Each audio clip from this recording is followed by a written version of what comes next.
we set the expectation that just like April 5th hands off, that June 14th, No King's Day, will be entirely peaceful, that everybody there is committed to peaceful protest. These are family-friendly, non-violent events where we are celebrating the American people, we are celebrating democracy, and we are absolutely doing everything legally. We are engaging in our First Amendment rights. So we set that expectation. Anybody who violates that expectation, they're not with us. We don't know who they are, but they are not with us.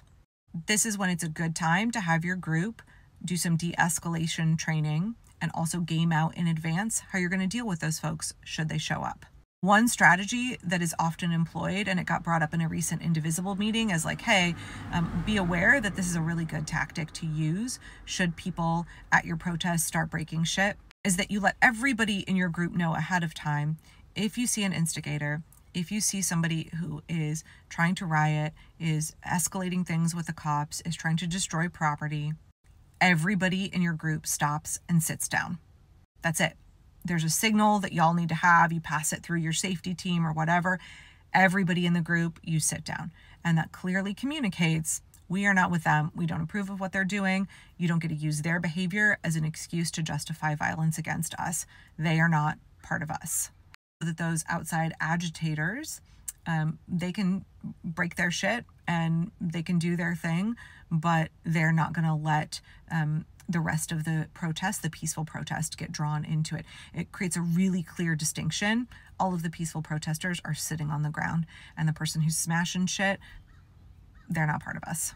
There are lots of other strategies that you can employ when these situations arise.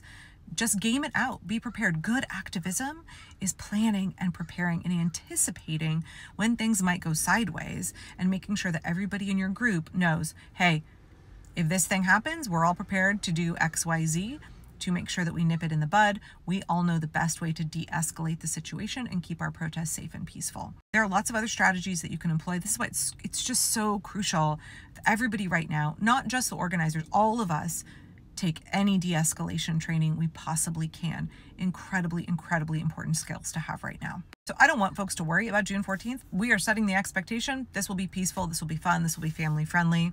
And it's going to be that way, just like it was on April 5th.